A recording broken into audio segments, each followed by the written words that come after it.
So it makes more sense to make something with your old bananas than it does to throw them away. What's the point of throwing them away?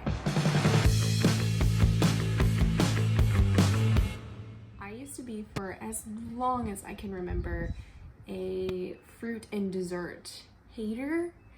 I didn't want anything with fruit in it, you know, like if there's chocolate in it, why would you add fruit in it, you know? But I found this recipe with the bananas and the chocolate chip for this really, really delicious, moist chocolate chip banana bread. And my boys and I and Caleb are all obsessed with it.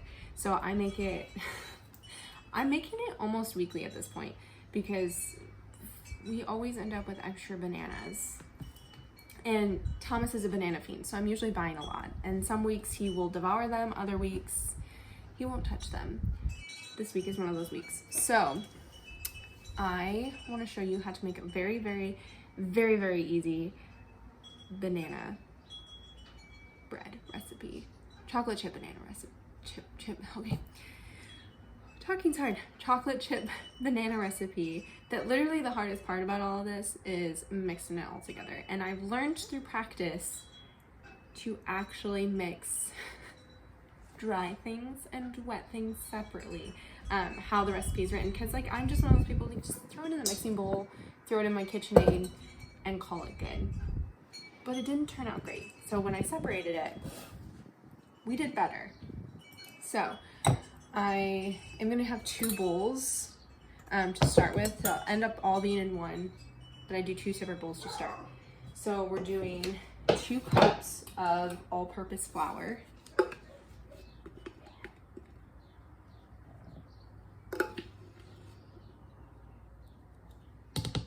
2 cups, and then you're doing 1 teaspoon of baking soda.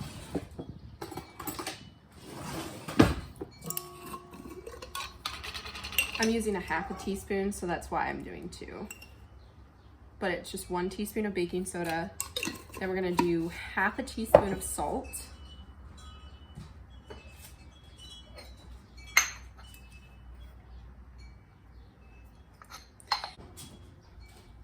To the right, to the right, to the left, to the left. Okay. Okay. Now we're gonna mix other stuff. So we're mixing, this is a half a cup of butter, or if you use stick butter, it's just 1 stick butter. 1 stick butter, one stick of butter. So we're gonna mix the butter and then melted. Then we're gonna take some brown sugar,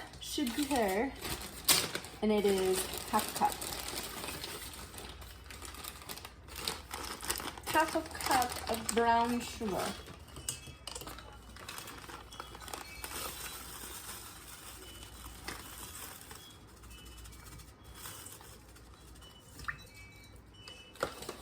And then this is a 1/4 cup of, it says a 1/4 cup of sugar, like white sugar, but I don't use white sugar, I use cane sugar.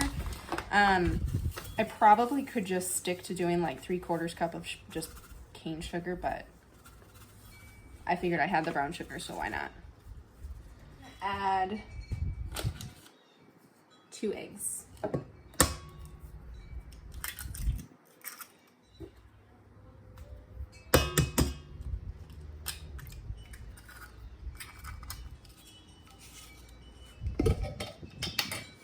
I almost forgot to add vanilla extract, so it's just a teaspoon of vanilla extract. I'll add the vanilla. Alright, so what I'm gonna do before I add the banana. So the banana has not the banana. So the recipe calls for 1 1/2 cups of smashed bananas. So I'm not gonna sit here and smash them and measure them out perfectly. I haven't done that any time I've made this recipe. I just use about 3 bananas and call it good. But what I'm gonna do is I have my sugar, my eggs, my vanilla extract, and I'm gonna mix it together, and then I'm gonna put a banana in one at a time before I add the dry mixture. When you're mixing your stuff, now would be a good time to preheat your oven at 350. I already have, I think mine's already preheated, but that way as you're mixing things, your oven can preheat and it'll be all ready for you when you're ready to put in the oven. So I'm gonna mix this up and add the bananas.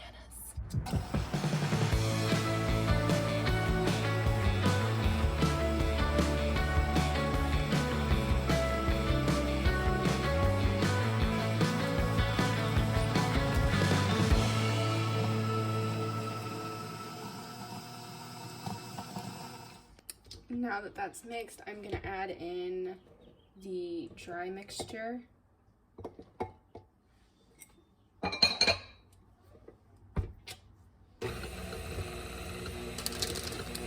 And I'm gonna start sprinkling in the chocolate chips. You're gonna use about a cup.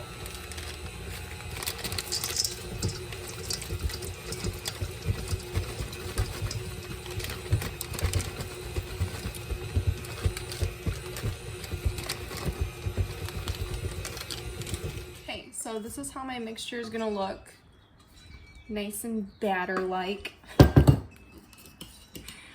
And I have I don't know what these are called, to be honest. Bread pan.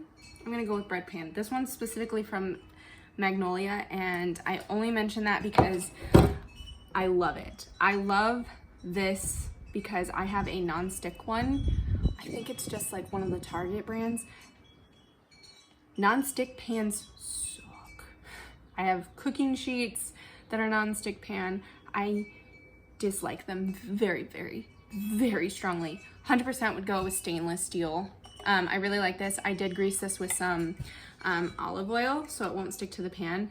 And I love making banana bread in this. It's very easy and it comes out so smooth. So highly recommend a pan like this.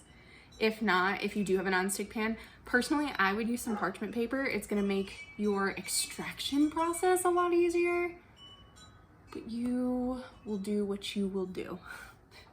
So we're gonna add it to the pan, and I'm gonna slip it into the oven because it is already at 350, and we are going to do that for exactly 53 minutes.